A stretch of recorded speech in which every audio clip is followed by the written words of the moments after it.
Hey guys, what's going on? Today I'm going to be showing you how to replace the pads and the disc on a YFZ450. This is the carbureted version with the steel frame, so it's not the fuel injected, but it should be the same. So let's get into it. All right, so first thing you want to do is kind of just get the quad up in the air, just so both tires are off the ground. So I just put a jack stand on one side, and next you want to break the bolts and take the right tire off, I guess you could say. You want to break those bolts, get the tire off, and then we'll go on to the next step. So what you want to do is there's two bolts here and here, and this bracket is in front of them. So you just want to break those bolts. They're two 12 millimeter bolts. You just want to break them, and then this will just slide off. You just put this to the side for now, and we're just going to get the disc off first. It looks like what you need to do is break these. So you're probably going to need an impact. As you can see, my disc is just thrashed because it was damn near metal on metal. So let's break these and get this thing off. Okay, so there's two ways you can do it. If you have an extension or a socket that'll fit here, you can just break it.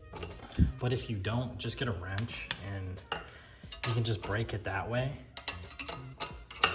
and just back it out so you can put a socket on it.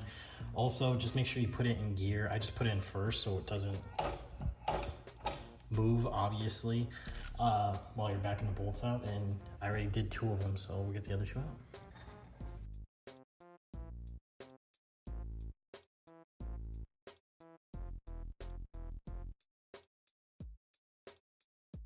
Okay, so to get the brake disc off, I thought it would kind of go past this, but it does not. That's fine. So you're just gonna take this off. So it's really not hard at all. You just gotta get this crown nut off. So first, what you want to do is you want to get a pair of pliers and bend the little locking thing here and get the pin out. So we'll do that right now. Okay, so we got the club off. All you basically gotta do is get the locking pin out and then get an impact on this and just back it out. I had to use a pretty heavy duty impact. Maybe you can use a smaller one, but it's a 22 millimeter bolt as well.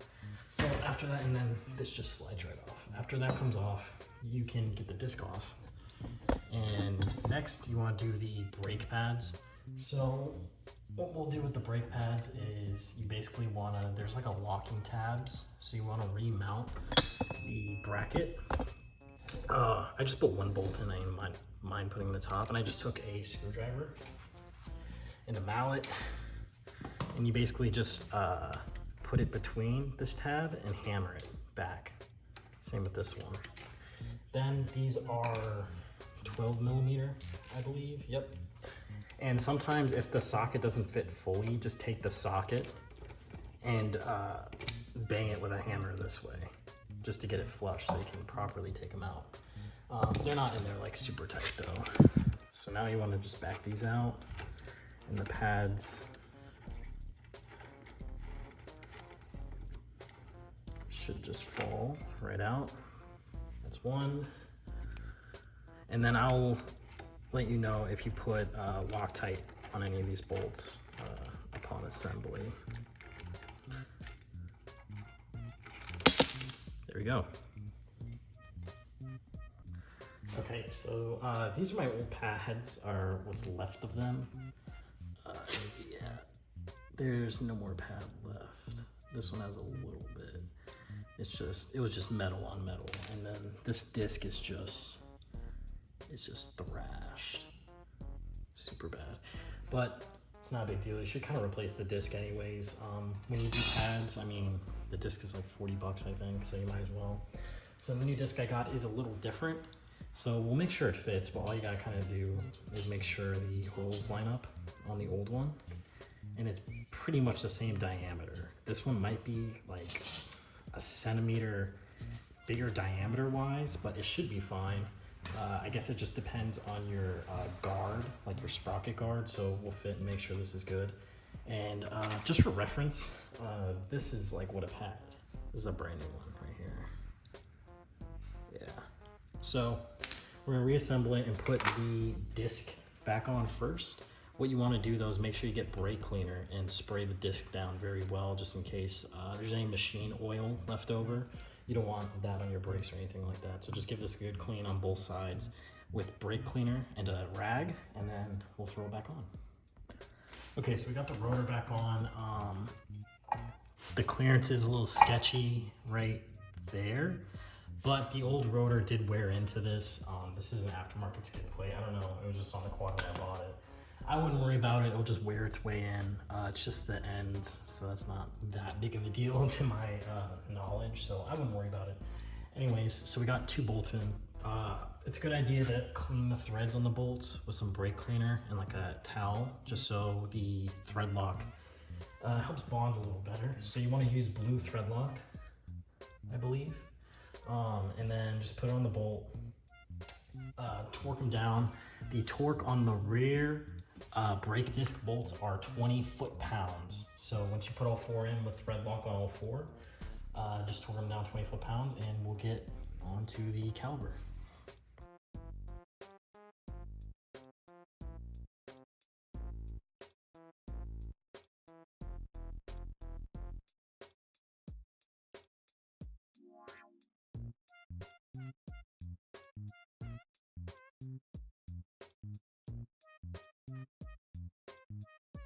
So now that you torque these down and this is on nice and tight, is onto the brake pads, you want to also clean your new brake pads, the front and back, with brake cleaner. And then after that, dry them off and then get the bolts out. We're going to put this one in first.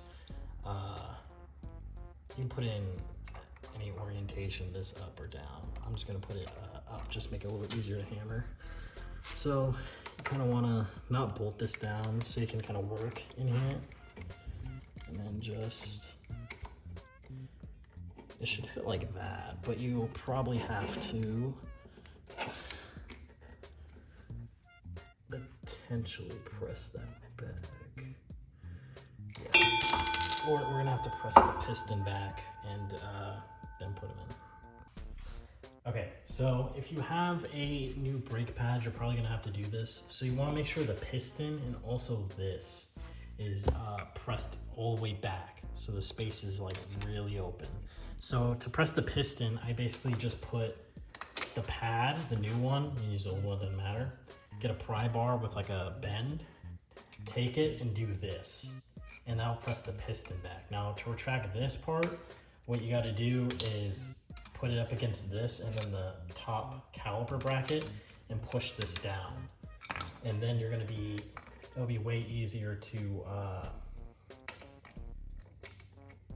slide it onto here, because this will be kind of more out.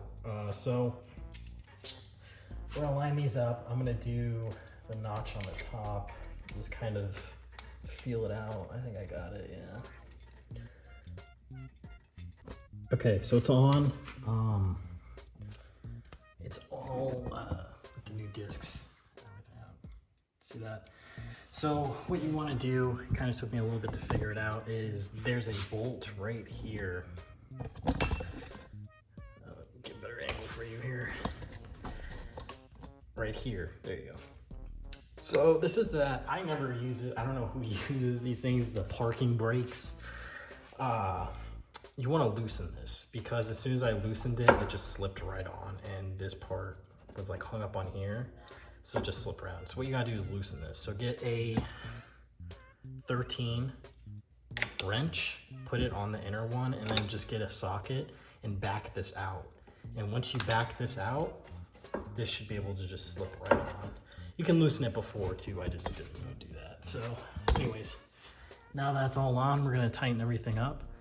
First thing, we're gonna go with the caliper bolts. Those are also 20 foot-pounds. I'm gonna clean them off real quick and then put them back on. They look like this, there's 2 of them. They are 13s, I believe, as well. So, it doesn't say to put Loctite on these. I'm just going to put a little bit of blue Loctite on them, just because on this quad, I have a big problem with bolts like vibrating out. My exhaust, my muffler bolts, they vibrate out all the time. So Yeah, so we're gonna clean these up, put some blue Loctite on them, and then torque them to 20 foot-pounds. I'll show you that.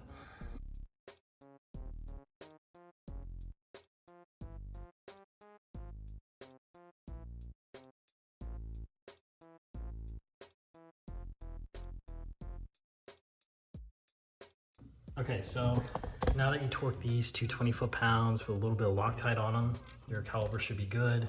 Just make sure it spins freely. We're gonna throw it into neutral here in a second. Then what you wanna do is tighten the parking brake back up. Mine was pretty easy because there's like marks on the threads. You can kind of tell where it was in. As you can see, I backed it out just a little bit, just to where it's kind of tight. It'll still wiggle around no matter what, but again, it shouldn't back out with that bolt and everything like that, so you're fine. So next we got these. So these little guys are 12, I believe. So we're gonna snug these up.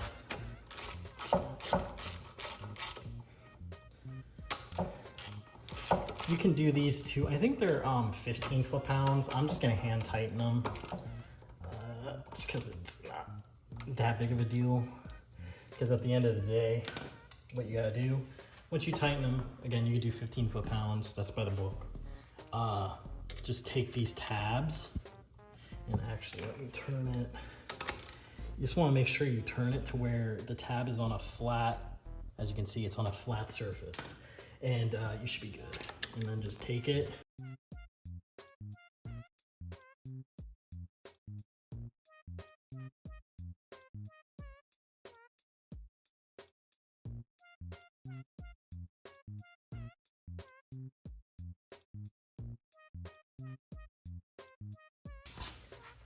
Okay, so as you can see, the tabs, except that one, kind of, are on flat surfaces, so the bolt won't back out if it's like that, so I wouldn't worry about it. So after all that,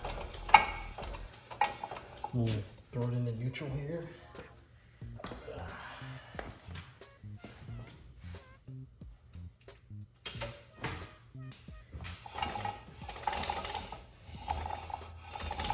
Spins freely.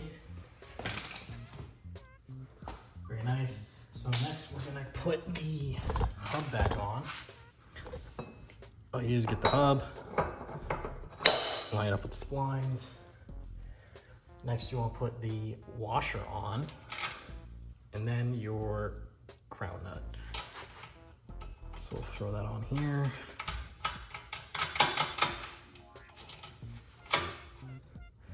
And then I'm gonna get the torque for this in a second, so hold on.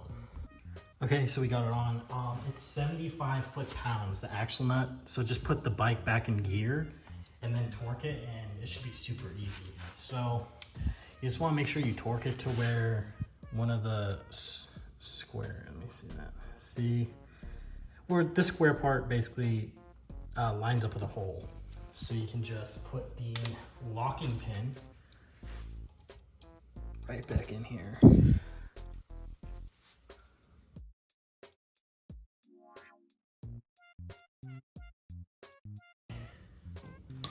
Then you want to take your pliers and just